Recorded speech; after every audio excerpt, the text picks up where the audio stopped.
Selamat siang semuanya, terima kasih sudah bergabung dalam Grace and Friends yang rencananya ini akan saya lakukan setiap minggu satu kali, yaitu setiap hari Jumat jam 2 siang. Teman-teman akan ikut mendengarkan pertemanan saya dengan beberapa orang yang luar biasa, yang dengan senang hati mereka akan berbagi cerita dengan saya di sini. Dan saat ini saya mengundang teman saya Dani Johannes. Beliau adalah praktisi communication dan marketing. Pengalamannya sudah banyak banget dan saya sudah berteman lama dengan dia, sudah lebih dari 20 tahun. Kita udah saling bantu professionally. Jadi saya sangat excited untuk mengundang Dani untuk sama-sama sharing di tempat ini. Tapi kayaknya Dani belum ada. Kita tunggu sebentar ya. Dani kalau udah ada di sini mungkin bisa waving ke saya. Thank you. Ada dia, ada Ute dari Singapura, udah gabung di sini. Ada Elita, Peliska, Ayustiani. Oh, ada Mbak Eva juga, seneng banget. Tampaknya Dani belum ada nih di sini.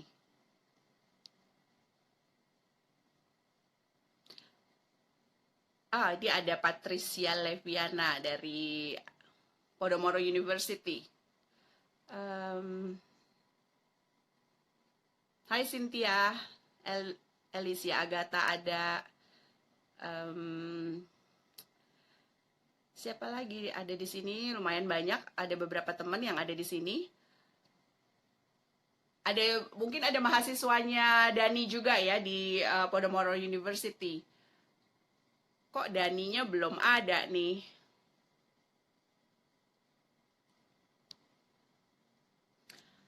Hai JK. Hai. Oh ya, nanti di bulan Juni saya juga akan mengundang Jonathan, teman baik saya, untuk ikut gabung di sini. Oke, kita tunggu sebentar ya, Dani belum bergabung di sini.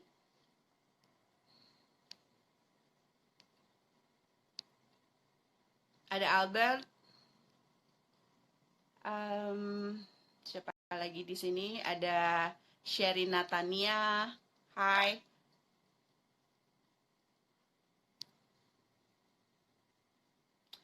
Oke, Grace and Friends ini Dani udah ada. Yes.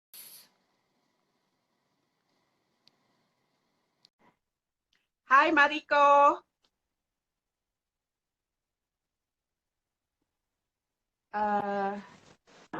Yes, selamat siang, apa kabar, Grace? Apa kabar, Dan? Ibu Grace Sabandar. Ya, baik-baik, sehat selalu. Oke. Siap. Kita ngobrol apa nih sore ini? Siang ini ya? Masih siang ya? Iya, siang ini. Ini adalah sesi kedua dari Grace and Friends sebetulnya. Jadi ini talk show yang saya bikin karena ada pandemi gitu. By the way teman-teman jelas ya suara saya dengan Dani. Kalau tidak jelas mungkin bisa kasih kode ke kita gitu ya. Oke, thank you. Frida juga sudah ada. Lambaikan tangan kalau terdengar, lambaikan tangan. Ya, oke. Dan senang banget karena ditembakin langsung mau gitu ya. Nggak banyak gitu, orang yang ditembakin langsung mau gitu. Oke. Ya, kita temenan udah 20 tahunan kan ya? Ya. Ya, dari 98 kan? Ya, betul. Pada saat krisis kita kuliah. Yoi. Dari saat itu kita nggak ada kerjaan kayak gini juga. Kemudian akhirnya kita kuliah lagi gitu kan. Oke. Saya ngelihat perkembangannya Dani, meskipun kita sempat putus hubungan bertahun-tahun juga gitu ya. Tapi Dani udah malah melintang di TV. Saya juga ikutin meskipun kita nggak saling kontak saat itu. Dan Setuju. ini kalau Yes. saya sih cukup kenal Dani gitu ya. Bisa ini nggak agak share dikit gitu tentang backgroundnya Dani.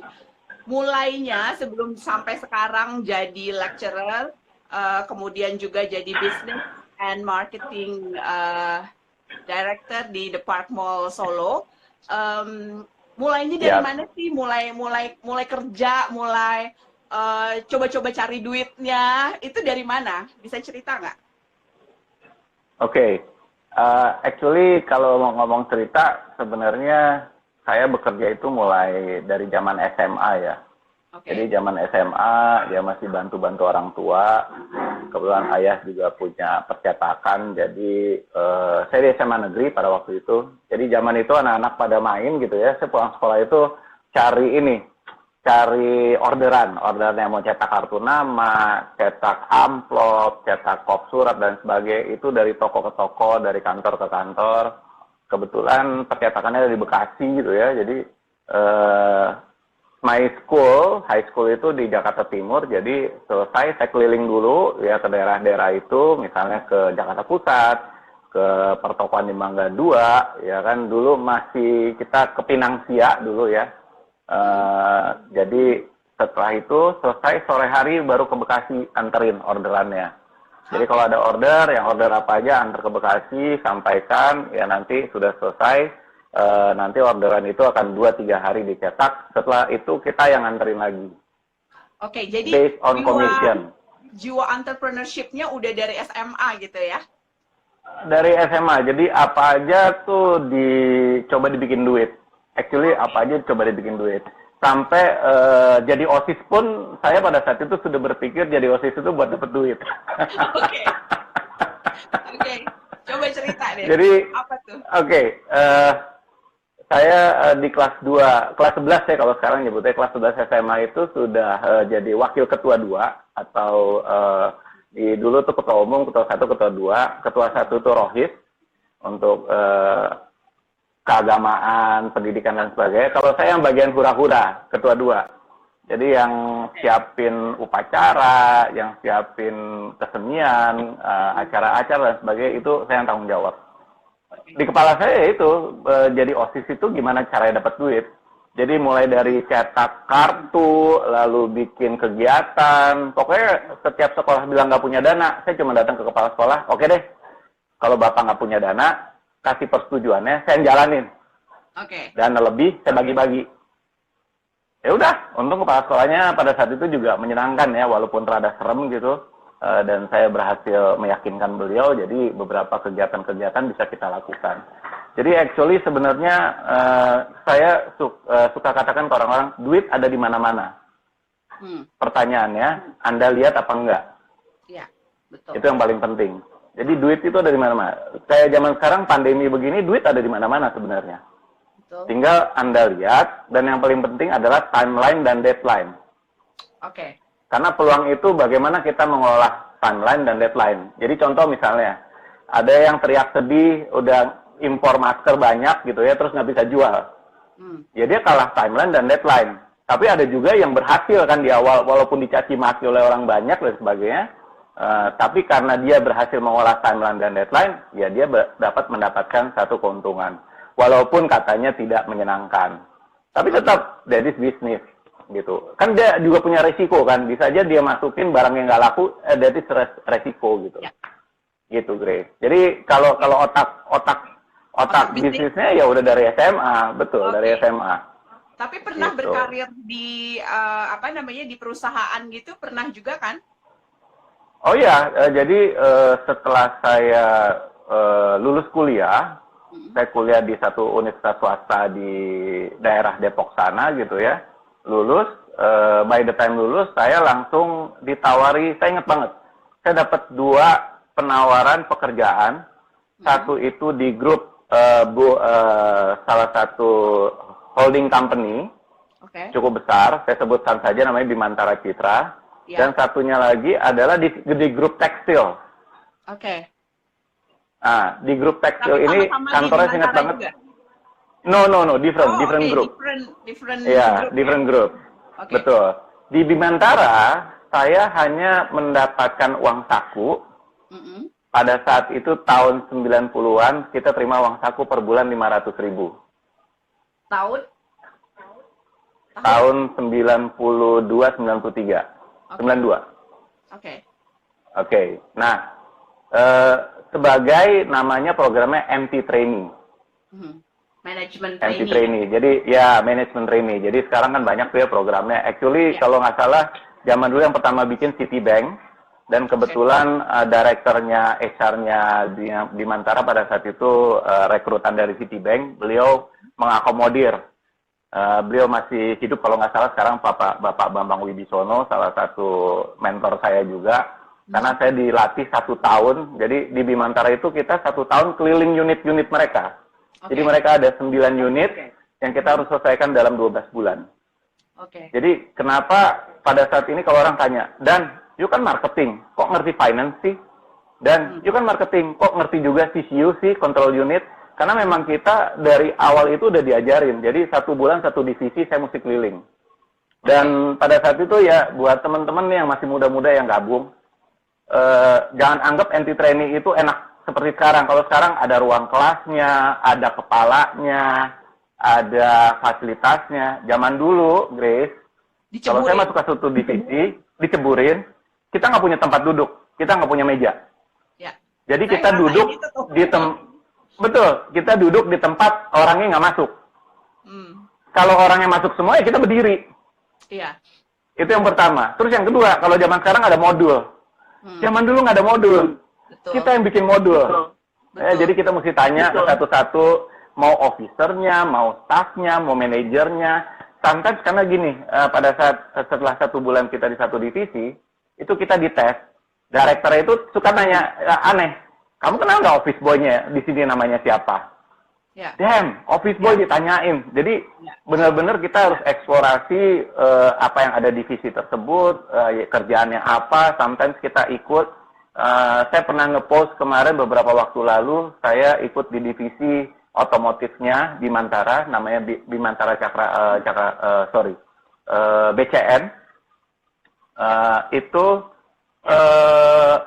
diminta juga ikut ngebantu mindahin mobil. Keren sih mobilnya, nggak ada yang jelek, Grace. Pada saat itu mobil S600, S300, C180, lalu juga ada Caravelle. Tapi actually kita nyupir dari pelabuhan bawa ke mobil, ya, pakai dasi loh ini, pakai dasi nyupir. Memang didamping sama pas pampres, karena kita kekurangan driver gitu ya, bukan kekurangan, actually lebih kepada ini kan mobil mahal. Ini kan mobil yang memang mesti kita dapat training dulu. Jadi kita sebelum bawa itu di training, Grace, selama 1 minggu. Masuk gigi lah mobil ini, berhentinya gimana segala macem, sen kanan, sen kiri. Mobil mahal ya? Yes. Isi bensinnya di mana, tuasnya di mana, buka kap mesin, kita di training selama 1 minggu. Baru boleh bawa tuh mobil. Jadi gayanya sih bawa mobil bagus gitu ya, which is pada saat itu udah tembus 1 billion harganya, dan 1 mobil itu kita bawa iring-iringan rangkaian. Jujur capek banget karena kita mesti tungguin, kadang-kadang kita naik ke kapal roronya, turunin dari atas gitu ya, langsung bawa ke tempat lokasi penampungan. Damn, itu luar biasa deh, pokoknya itu pengalaman luar biasa ya. Dan itu kita hanya diberikan uang saku 500.000 per bulan. Padahal saya diterima di Texmaco Group.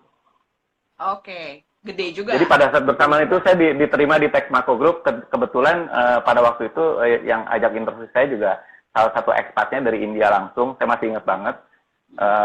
Tapi nggak tahu kenapa, kayaknya kok walaupun gaji lebih besar ya, di sana gaji lebih besar karena itu PMA pada saat itu.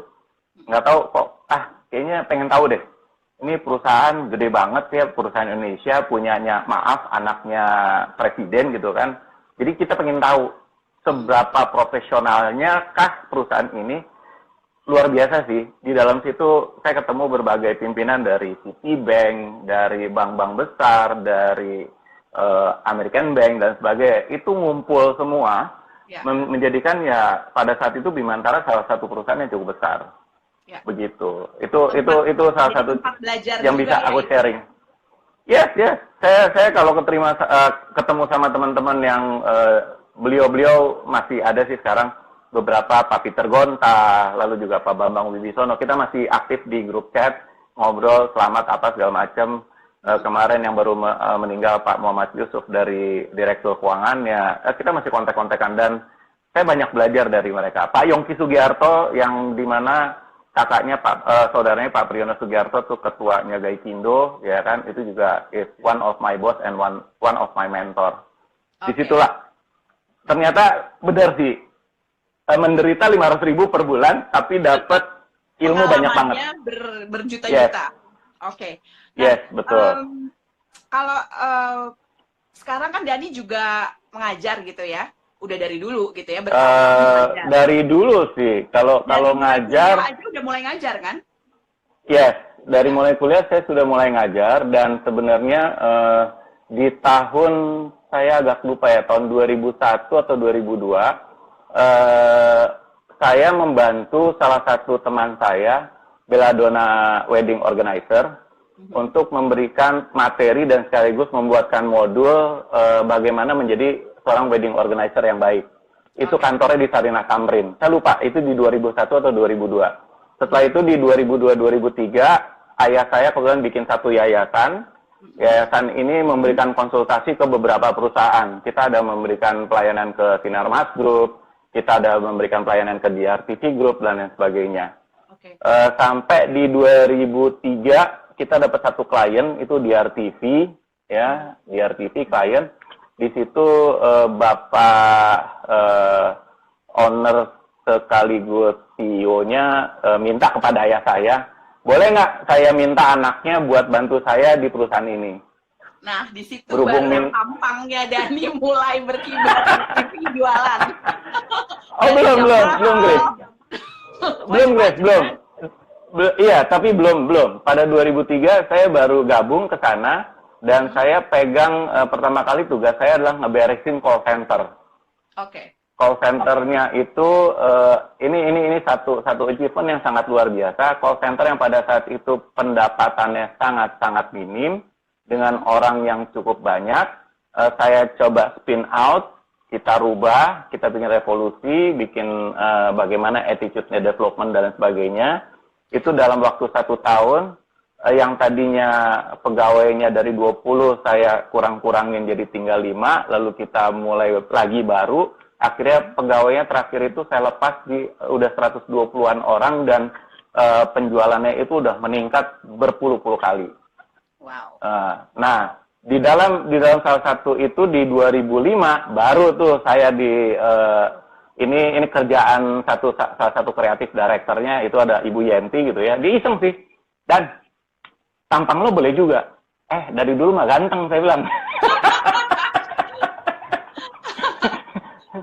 Maksudnya buat apa? Enggak, lu kan kalau gue lihat presentasi bisa. Iya.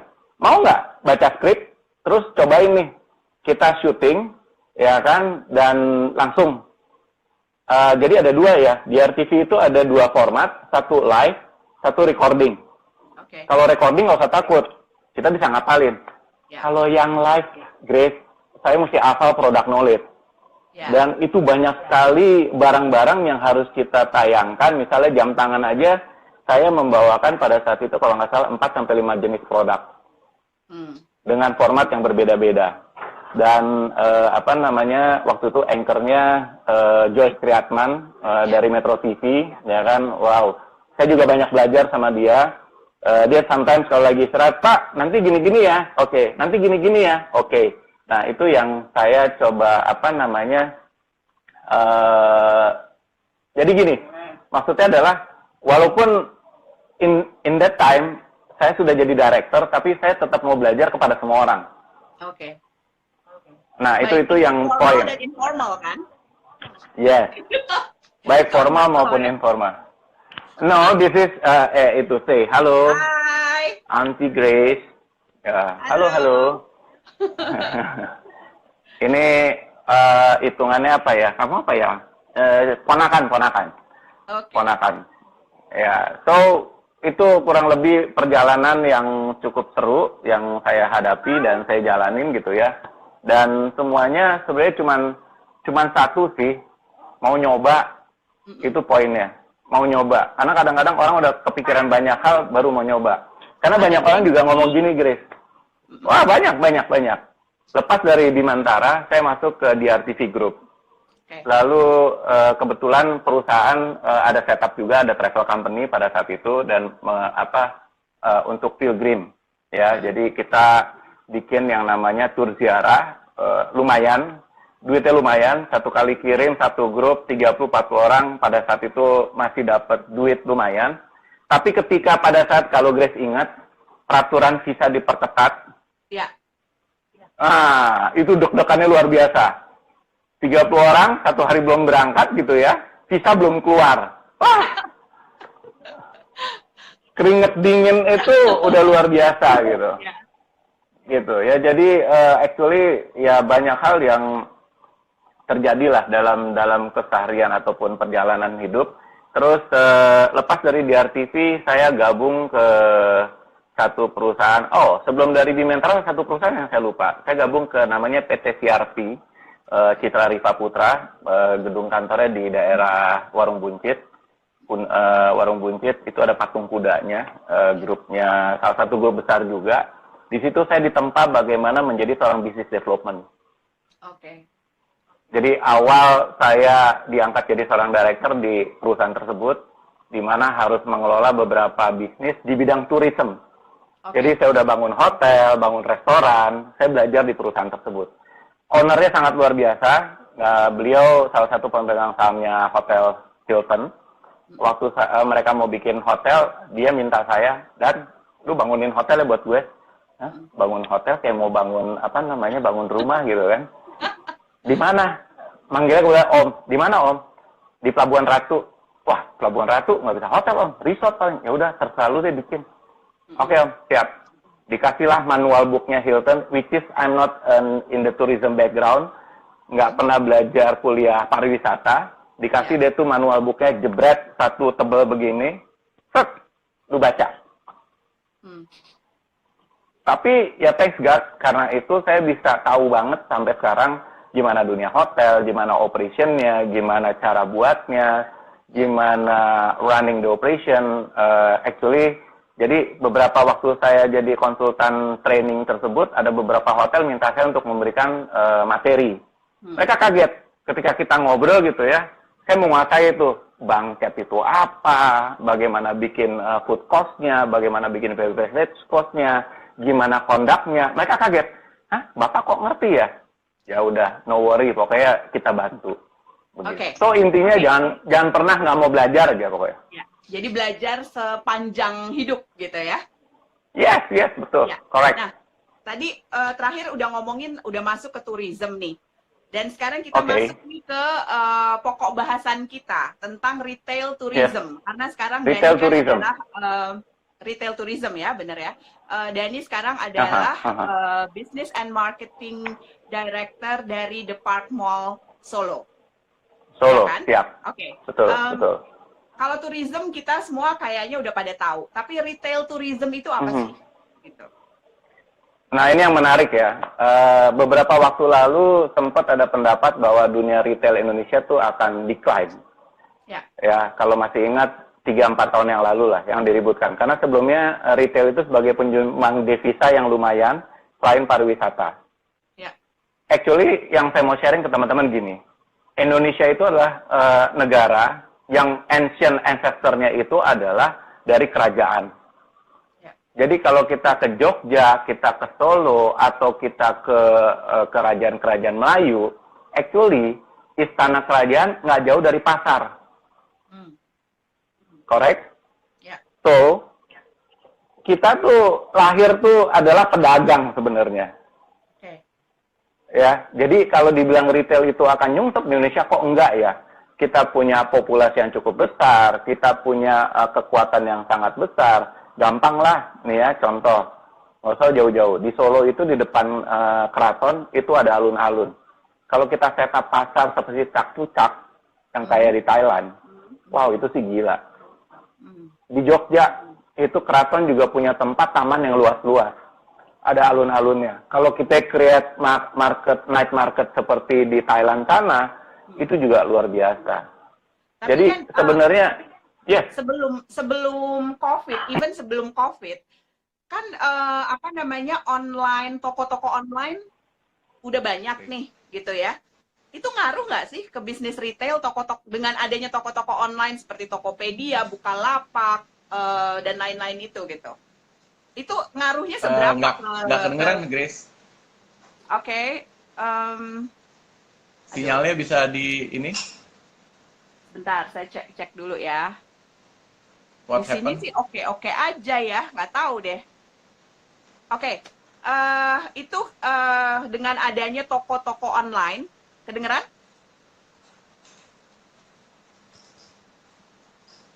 Kedengeran nggak? Wait. Suaranya hilang. Grace, Yes. terdengar suara? Saya ketik ya, saya dengar. Oke, saya juga udah dengar. Oke, oke. Yes. Ya, jauh sebelum COVID, itu kan sebenarnya retail itu udah kehantem juga dengan toko-toko online gitu. Yes. Iya kan? Ada Yes. Tokopedia, ada Bukalapak, ada macam-macam lah gitu ya. Belum yang di luar negeri segala macam, Alibaba dan lain-lain. Apa namanya? Itu gimana tuh? Apalagi sekarang dengan COVID segala macam gini gitu ya. Even sebelum COVID aja orang kan udah mulai beralih kan ke online toko gitu ya, toko-toko online. Gimana tuh dan bisnis retail ini? Oke, actually seperti yang saya sampaikan tadi, jadi sekarang retail itu kalau mau berkembang, kita nggak bisa kita nggak bisa mempackage-nya hanya sebagai retail, tapi kita harus membuatnya menjadi satu destinasi tourism. Itu poin yang paling penting. So, kenapa Gotemba di Jepang begitu rame? Mengapa Genting sekarang bikin yang namanya factory outlet di dia punya kasino? Ya.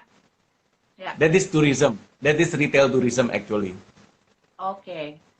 Indonesia bisa bikin nggak? Bandung punya, tempatnya lahannya punya. Jadi kalau mau rubah jalan, kalau dari arah Dago Atas turun lewat Ciamplas, Ya. itu sepanjang jalan sebenarnya bisa dibikin retail tourism. Tinggal kita mau mulai apa enggak.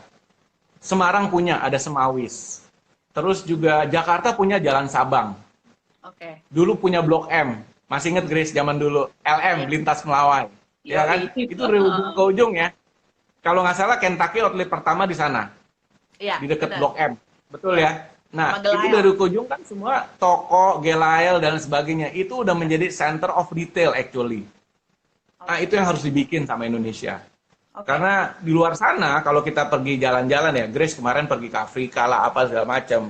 You already seen a lot gitu ya, apa yang terjadi di dalam dunia retail yang mereka.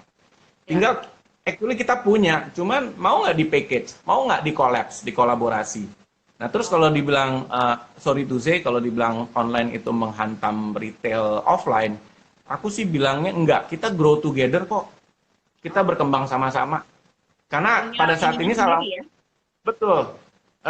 For your info, dalam 3 bulan sebelum COVID, saya sebagai mall didatengin beberapa online shop. Pak, boleh saya buka tenan nggak di tempat Bapak? Oh, oke. Yes, correct. So they realize kalau kita nih, people from Indonesia, itu senengnya kalau belanja barang tuh dipegang, dilihat. Ya. Iya, apalagi the power of emak-emak. Maunya dicek satu toko yang lain dan sebagainya. Nah, emak-emak kadang-kadang kan jempolnya pusing. Gitu. Dicobain gitu ya. Ya, dicobain, ya kan, dibanding-bandingin. Betul. Terus Dan juga kalau di mall tuh kalau saya belum tentu belanja tapi juga apa namanya hangoutnya gitu loh, ngopi, betul. makan gitu Betul. ya. Dan minimal kan kita bisa ketemu temen 2-3 orang. Terus ada maaf dari temen ini kompor meleduk yang tadi kita nggak mau beli akhirnya jadi beli. Sering tuh saya kejebak tuh. Nah, di online kan susah, Grace. Ya. Di online kan susah. Pada saat ini mungkin belum ketemu metodenya, tapi mungkin nanti online akan makin berkembang. Mereka melihat, wah ini adalah satu peluang yang memang bisa dilakukan. Jadi mungkin jadi chatting room dan sebagainya. Ya. Tapi kalau saya lihat balik lagi yang tadi Grace bilang bahwa sebenarnya retail itu sangat luas dan actually yang nggak terpantau secara data yang benar retail tradisional. Oh. Retail tradisional. Terus juga ada beberapa retail tradisional yang misalnya dulu orang pergi ke pasar tradisional, Grace, tapi karena ada orang-orang yang pakai mobil, pakai motor, pakai gerobak, datang ke rumah-rumah, datang ke klaster-klaster menawarkan, maka kelihatannya pasarnya berkurang, tapi padahal penjualannya nggak berkurang. Oh. Nah, jadi kenapa? Karena ibu rumah tangga itu sekarang maunya simple, praktis. Ini satu hal yang saya juga sharing. Retail kecil-kecil, toko retail kecil kayak Alfamart, Indomaret, Family Mart, ya kan, More dan lain sebagainya. Kenapa sekarang happening? Karena itu kita kepingin datang ke satu tempat yang nggak usah terlalu banyak, simple, kita lihat dan kelihatan tulisannya diskon. Ya. Ya kan? Benar, Jadi benar. barangnya memang daily needs yang kita butuhkan, focusing, ya kan? Dan ada tulisan diskon, udah tenang, itu pasti jualan. Ya. Gitu. Nah, Jadi tapi dengan COVID gini kan toko-toko malah dianjurkan tutup kan? Kayak mall gitu kan Oke. tutup sekarang. Palingan Baik. cuma ada di situ yang boleh buka, mungkin hanya ada tenan yang dibeli tapi maksudnya take away kayak gitu mungkin masih bisa gitu ya, atau bank atau apa namanya apotik mungkin yang ada di situ. Tapi kalau yang lain gimana tuh Dan? Oke, ini cukup kontroversial ya. Ya. Tapi mari kita membuka perspektif yang banyak dulu. Saya mau sharing dulu begini. Actually, maaf, ketika kita lahir dari bayi sampai dengan besar sekarang, terutama bayi yang udah masuk di 10 tahun terakhir ini, jujur, berapa banyak imunisasi seorang bayi itu diberikan dari lahir sampai umur 5 tahun?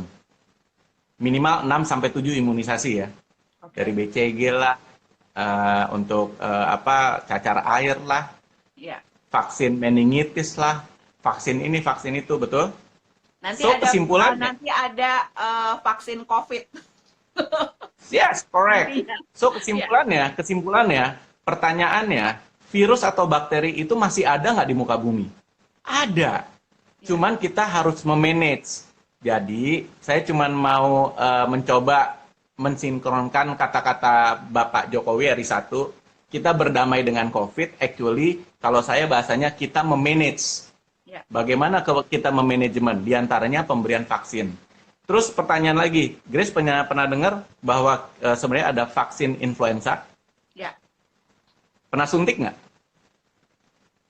Nggak tahu ya. Enggak. Oke. Oh, gitu Kenapa ya? orang Indonesia?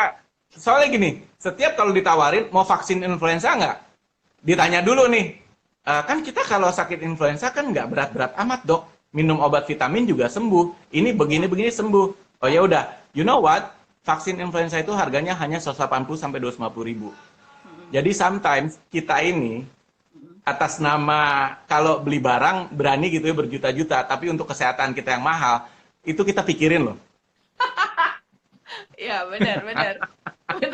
Ya, so poinnya beli sebenarnya. Betul. So, poinnya bagaimana kita memanage diri kita kan sebenarnya. Ya. Nah, itu dulu nomor satu ya. Jadi, bahwa kondisi ini nggak hanya sekarang, nanti pun akan terjadi nggak? Yes, pasti akan terjadi. Lalu bagaimana kita memanage-nya dari sekarang? Yaitu tadi, satu, ayo pakai masker, ayo physical distancing, ayo cuci tangan, ya kan? Ayo kalau bersin begini, ya kan? Ayo kalau bawa hand sanitizer, lalu juga ayo kalau memang udah berasa 37,5 jangan keluar rumah, ya kan? Nah, tapi hal itu masih dilanggar nggak sama kita-kita?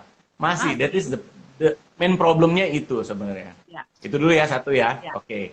Yang kedua, aku jawab yang Grace sampaikan tadi. Sebenarnya pemerintah itu tidak memberikan satu keputusan yang membuat masyarakat ini susah banget. Kalau kita di lockdown, kita itu susah banget. Saya berani jamin. Kenapa? Maaf, kalau kita lockdown, semua agreement itu batal dengan sendirinya. Kalau agreement batal, kita chaos. Contoh lah, saya kelola mall. Kalau agreement batal, maka 1 bulan saya akan loss sekian M. Karena orang nggak usah bayar. Department store yang dititipin barang oleh supplier-supplier, dia bisa bilang, oh kita lockdown, jadi saya nggak usah bayar. Ya.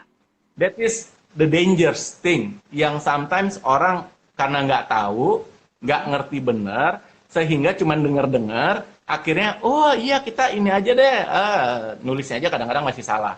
Ya. Nah, ini kan situasi, Grace. Ya. Jadi, kalau kita lihat lagi, pemerintah menetapkan cuma zona merah, zona kuning, dan zona hijau. Ya. Zona hijau berarti tidak ada yang positif, zona kuning sudah ada, zona merah itu yang memang sudah positif. Oke? Ya. Nah, dari ketiga zona itu, ada beberapa pemerintah daerah yang menjalankan beberapa physical distancing. Yang pertama adalah yang kita dengar PSBB. Nah, PSBB diantaranya peraturan itu, mall harus tutup semuanya. Ya. Tempat-tempat keramaian itu harus tutup. Itulah PSBB. Yang kedua ada KLB. KLB itu kejadian luar biasa. Ya. Which is kayak kami di Solo, mall itu masih buka, Grace, sampai hari ini. Dari kemarin kita mulai pandemi, sampai hari ini mall itu tetap buka. Nah, ada lagi PKM, pembatasan kegiatan masyarakat, which is yang dilakukan oleh salah satu pemerintah kota di daerah Jawa Tengah. Ya. Nah, kalau boleh saya share, Semarang ini salah satu kota yang berhasil menekan COVID itu jalannya jadi landai, termasuk Bali. Padahal Semarang tidak melakukan PSBB. Jadi apakah lockdown atau PSBB ada solusi terbaik? Belum tentu. Solusi terbaik adalah rakyatnya. Ya. Rakyatnya itu sadar apa enggak? Iya, betul. Betul. Rakyatnya itu sadar apa enggak? Karena ini mesti sama-sama, Grace. Nggak bisa sendiri-sendiri. Tapi Kami mall di Solo... Ada protokol dong. Di mall sendiri ada protokol yang dilakukan. Oh iya, pasti. Pasti. Jadi, saya nyebutnya gini. Dalam sebulan kemarin, mall kami dimandiin disinfektan itu 2 kali. Dimandiin dalam artian kata semua tuh. Gedung, parkiran, taman, dalam mall, dan sebagainya. Itu sebulan 2 kali. Dikeramasin. Nah, terus hampir setiap 3 hari sekali itu semua disinfektan kita semprot. Lalu untuk area-area vital itu tiap hari kita bersihkan. Itu untuk kebersihan mallnya. Yang kedua, masuk ke mall itu protapnya adalah antrian per meter. 1 meter, 1 meter, 1 meter. Lalu kita shoot termometer, kita kasih lihat. Kalau sudah 37,4 atau 37,5, satpam langsung Bapak Ibu tidak bisa masuk, silakan istirahat di rumah. Begitu. Nah, kalau dia aman, suhu temperaturnya, tapi dia nggak bawa masker. Bapak Ibu, maaf, Bapak mau masuk, tetap silakan maskernya dipakai. Oh, nggak punya. Ini ada, Pak. Jadi di pintu, nih, di pintu entrance, itu ada satpam, jualan masker 5.000 perak. Silakan bayar 5.000, ini maskernya. Kalau misalnya dia mungkin ngelihat maskernya 5.000 begitu gitu ya. Saya mau maskernya bagus, ada Pak di customer service. Itu Bapak belinya sistemnya donasi.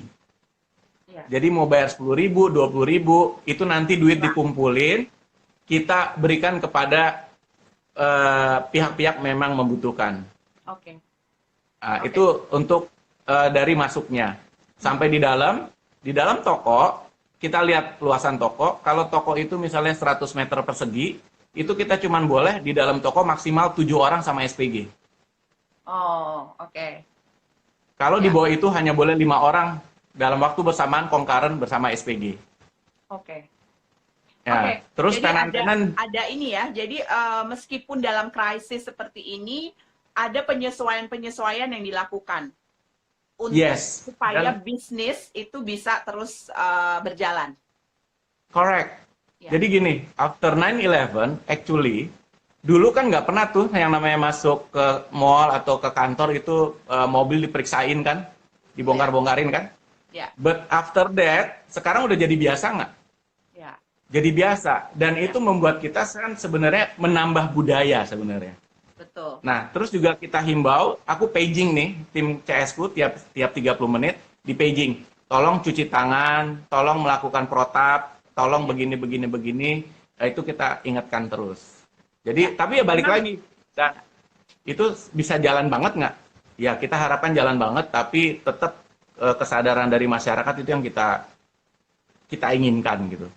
Ya, Itu sih. jadi Jadi intinya ini ya, ada perubahan hidup gitu ya, perubahan yes, gaya yes, hidup kita gitu kan. yes, Saya juga yes. lihat ada video cuman 3-4 menit gitu, di mana gaya kita traveling juga akan berbeda. Misalnya Betul. ketika kita ke airport, itu nggak hanya sekedar security check yang dilakukan, tapi mungkin juga nanti akan biasa banget untuk security apa namanya mengadakan protokol untuk suhu badan dan segala macam, dan juga mungkin Yes. antrian di counter sebelum kita check in ataupun imigrasi itu akan ada 1 meter kayak gitu gitu ya.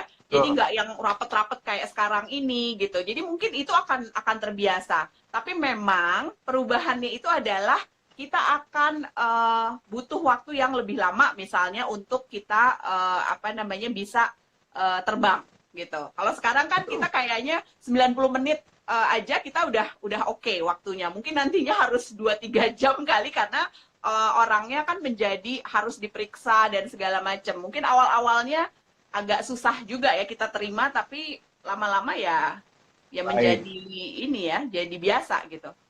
Ya ini aku mau sumbang saran lah ya. Contoh misalnya your brother kan ada di MRT. Mm-mm. Kalau saya itu menyampaikan begini, dikurangin nggak MRT ya? Jangan, kalau boleh tambah. Tapi kuantitas yang naik itu berkurang. Ya, Jadi kalau periodenya tadi 10 menit, bikin jadi tiap 5 menit berangkat.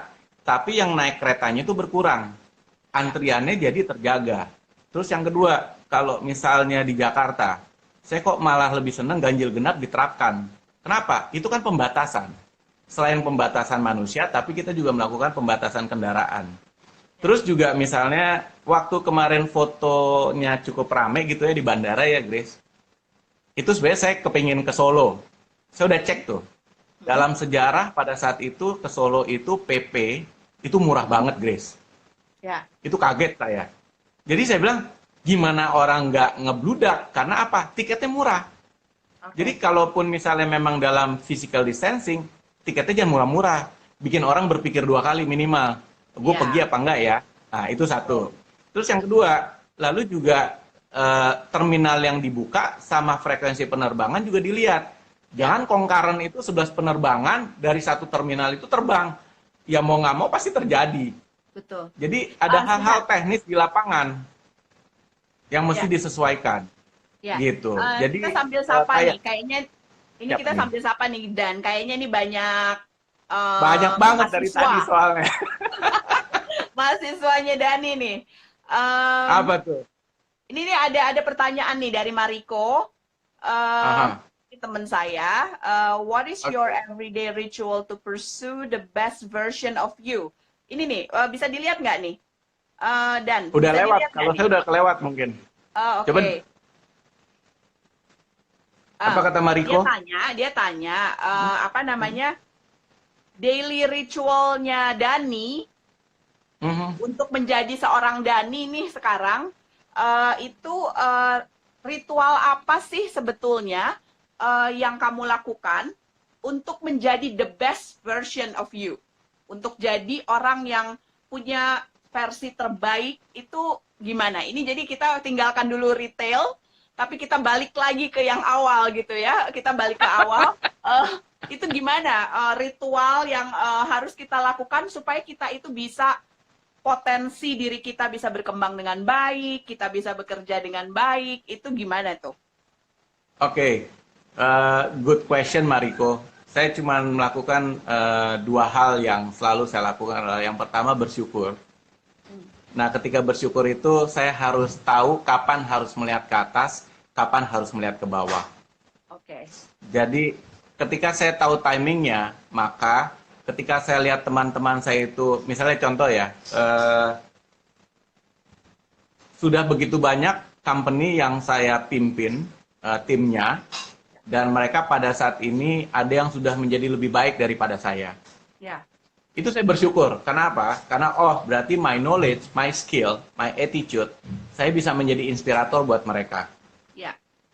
Nah, Terus ketika kita melihat ke bawah untuk melihat bagaimana ya kondisi kita sekarang, oh oke, ternyata masih ada yang lebih susah dari kita. Jadi tinggal Kita bisa timingnya bersyukur, aja. Betul, bagaimana kita bisa menjadi seorang yang berkompetisi atau kita bersyukur. ya. Apapun dapatnya, kemarin kan saya ada baca di Instastory itu lagi rame tuh ya. Ya. Rezeki itu apa sih? Gitu ya. Hmm. Ya, kalau saya bilang rezeki itulah sesuatu yang tidak pernah kita harapkan, tetapi kita sudah tabur perbuatan baik kita, perbuatan amal kita, perbuatan nggak pernah ngejulitin orang, perbuatan yang positif, Ya. giving a positive vibes to others, ya kan? Nah, Ya. itu yang akhirnya akan menjadi rizki buat kita. Ya. Itu buat saya seperti itu. Ya, Mariko ya, mudah-mudahan bermanfaat.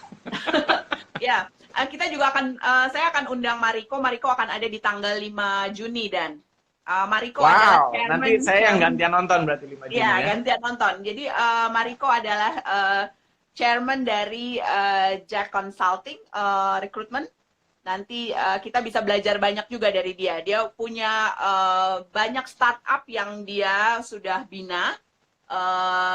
Dia saya anggap salah satu mentor saya juga gitu ya. Jadi Actually, I have to talk in English or in Indonesia or in Japan. dia bisa bahasa 3 berarti. Bahasa Good, Indonesia, good. bahasa Inggris, bahasa Good. Jepang. Gitu. Masih tak? Oke, mungkin ada pertanyaan atau tanggapan lain karena kita nih sebenarnya udah 45 menit lebih nih dan kita udah hampir ya karena kita waktunya cuma 1 jam. Ini udah jam 3 kurang 10. Bisa lah Yes. 5 menitan lagi. Bisa 5 menitan lagi Okay. kalau masih ada tanggapan atau pertanyaan atau apapun gitu. By the way, saya akan kasih buku saya ini, Indonesia Through Different Lenses, buat yang mengasih pertanyaan atau tanggapan terhadap obrolan kita saat ini. Berarti tadi yang udah nanya tapi belum kejawab, boleh diketik ulang ya? Soalnya sama saya udah nggak bisa kelihat. Gitu ya. Yes. Siapa lagi nih? Rata-rata cuman lambai-lambai doang sih. Ada yang bilang nih Jessica Theodora, panutan. Cie, ini pasti ya. Jeti. Pasti anak buahnya Dani nih. Mahasiswanya Dani. Ada Ibu Rohana di sini. Ada Ivan. Ada sahabat saya Yuli, ada Mbak Mike. Ya, ada adik saya. Oke. Wah, ini pertanyaannya bagus nih, Grace. Apa? Dari Silvani Julian. Udah tercopy belum? Coach Dani, Bu Grace, saya ingin bertanya apakah brands baru dari hospitality yang bisa muncul karena adanya shifting mindset sejak coronavirus ini.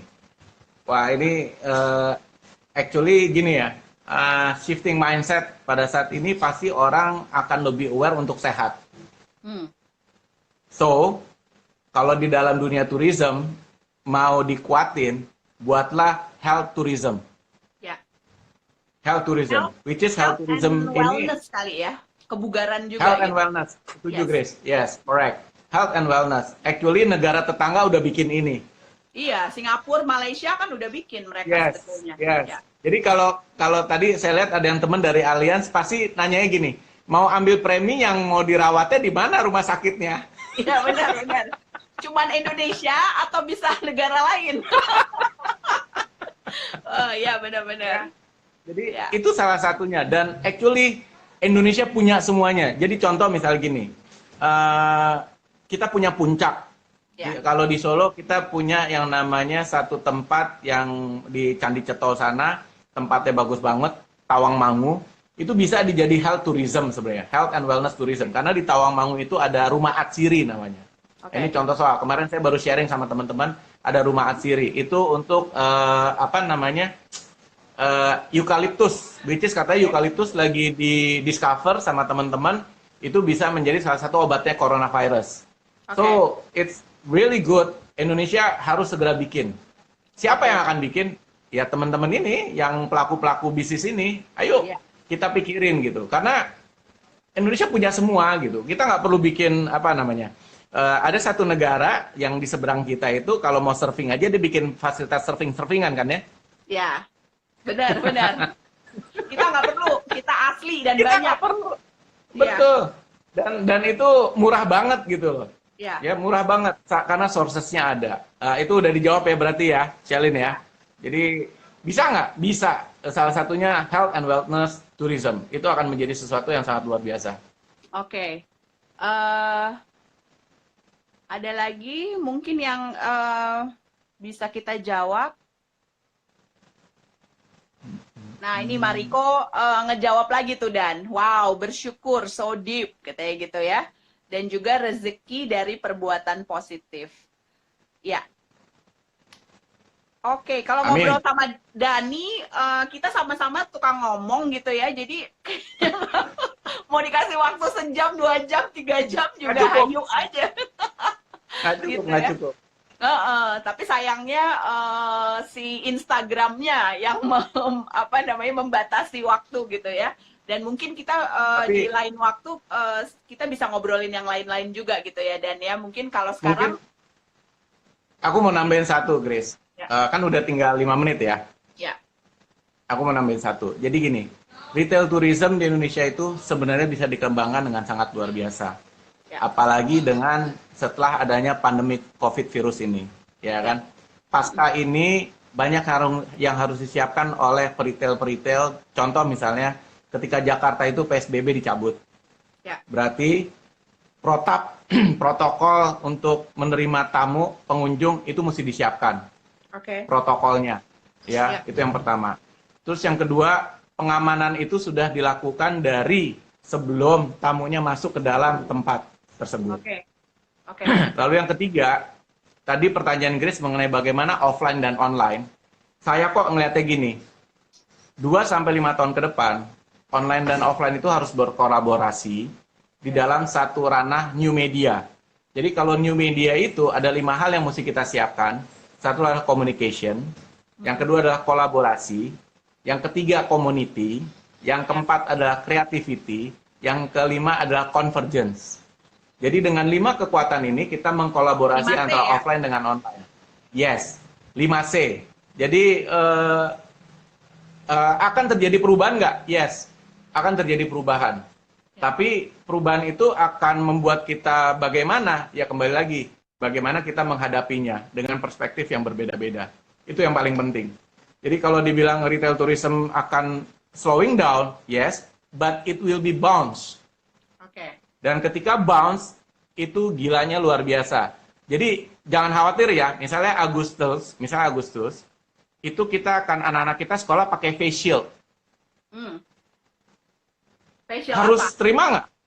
Face Ini, shield. Jadi harus ada penutup. Bukan masker, tapi face shield. yang screen gitu ya? Yes, Ya, Yes. shield apa sih? Ya. face shield. Mereka sebutnya face shield. Jadi mungkin terjadi nggak? Sangat sekali mungkin terjadi. Sampai dengan vaksinnya itu berhasil ada dan siap untuk didistribusikan. Ya. Itu sih. Sementara ya jaga kesehatan, benar-benar minum vitamin, Ya. olahraga. Kemarin saya ke kantor ditanya, Pak, iteman? Iya, saya setiap pagi sekarang lari pagi gitu kan. Dari jam Ya.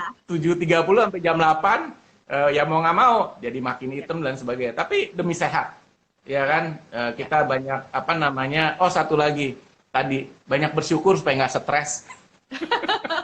Ya benar. Oke, jadi itu ya tadi yang saya bisa ambil kesimpulan sebagai penutup ini, yaitu apapun keadaannya selalu harus kita beradaptasi, gitu ya. Kita harus ada adaptasi terhadap berbagai perubahan yang terjadi untuk kita bisa bertahan, baik itu dalam bisnis maupun dalam kehidupan kita sehari-hari, gitu ya. Itu yang intinya. Termasuk juga tentunya di dalam retail tourism ini. Dan kita jangan ngelihat dari negatifnya, tetapi lihat dari segi-segi positif yang masih bisa untuk tetap digali dan dikembangkan. Mungkin itu yang isi pembicaraan saya dengan sahabat saya Dani Johannes. Thank you untuk yang sudah bergabung. Saya berarti akan kasih buku saya ini yang saya tulis bersama 14 duta besar dan 3 teman profesional saya. Saya akan kasih ini untuk yang tadi tuh, yang bertanya tadi dan yang cabang ya. Itu apa tuh, Dan? Untuk bisnis baru untuk Silvani Ya. Julian. Oke, itu saya kirimnya nanti mungkin ke Podomoro ya. Ya nih kayaknya anak Podomoro deh. Ya, pokoknya saya akan Yes. lewat Dani lah ya. Saya akan lewat Dani Oke. kirimnya. Kemudian satu lagi untuk Mariko. Siap. Untuk tanya Salam. tips bagaimana apa namanya kita untuk bisa selalu menjadi versi terbaik dari diri kita. Itu kalau untuk Dani itu adalah bagaimana setiap hari kita harus bersyukur. Gitu ya, Dan ya. Siap. Thank you Siap. banget untuk Thank you teman-teman. semuanya. Thank you banget juga untuk Dani yang sudah Netizen, bergabung terima dengan- kasih netizen. dengan dengan saya. See you, sehat selalu. Sampai ketemu lagi Stay di clean, minggu stay depan healthy. dengan teman saya yang lain yaitu Gaspar Wosa yang akan saya ajak ngobrol dari Stockholm. Thank you, bye. Bye bye. Thank you Grace.